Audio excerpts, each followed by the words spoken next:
海边啦！看着沙滩，两个孩子真是像小动物撒欢儿一样，就直接跑过去了。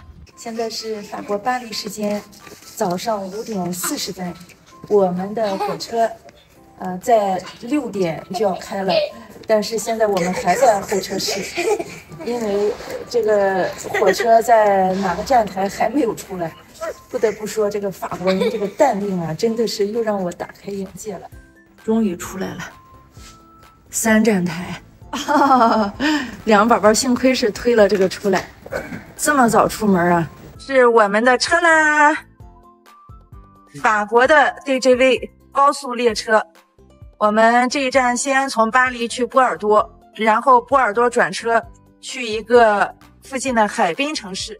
这里就是法国高铁上下2层座位。哎呀，高兴的小妮子，宝贝们，火车开始开了吗？开了，咱们去哪儿，宝贝们？我们去阿卡熊。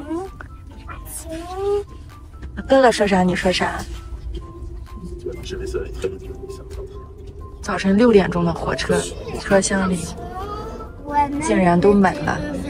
宝贝们还记着上一次在法国坐高铁是什么时候吧？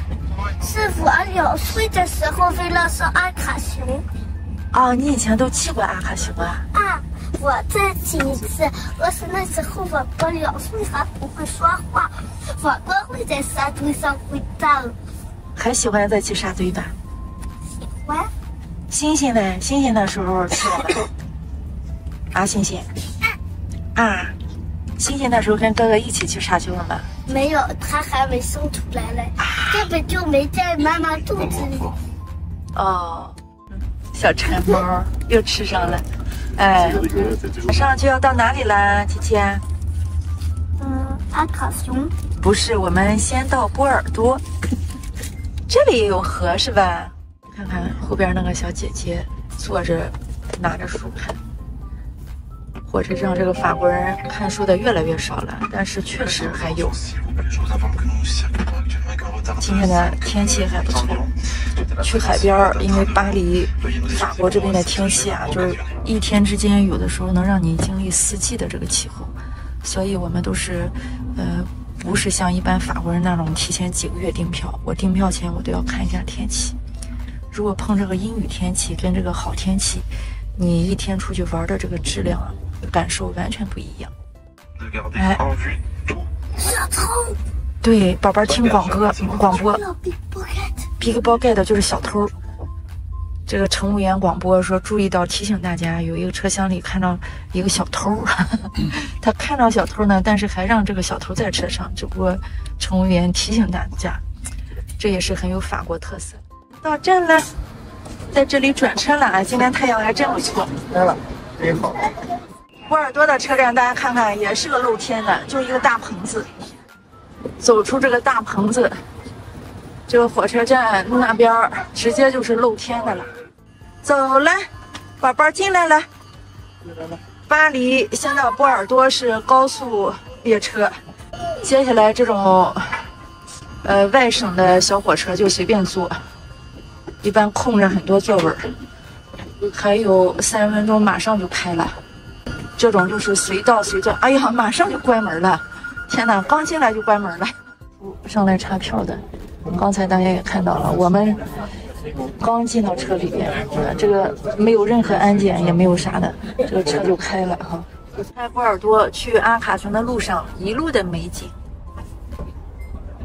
农场里边的小木屋，屋子太小了，太小了，你愿住这里吧？这就是法国的农村。法国的乡下，它是真没人儿。其实住在这里很孤独的，但是出门呢，你肯定得靠车。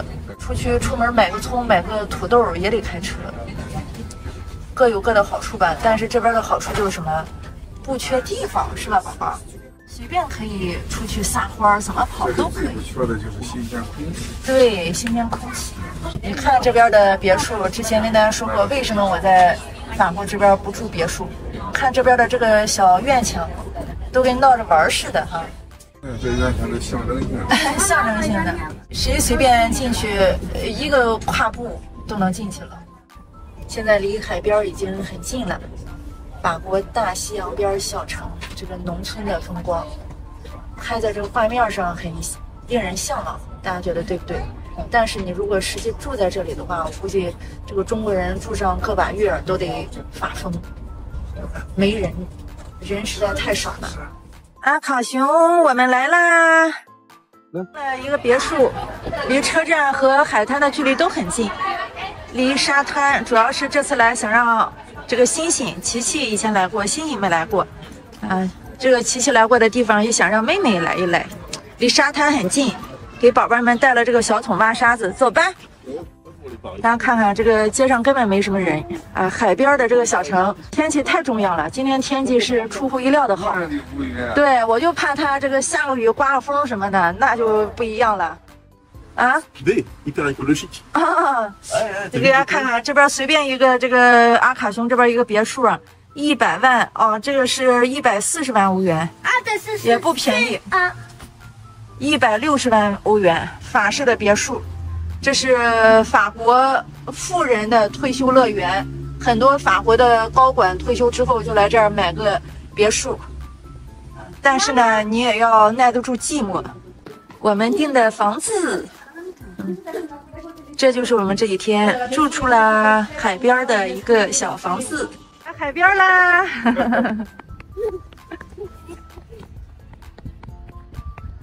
看着沙滩，两个孩子真是像小动物撒欢儿一样，就直接跑过去了。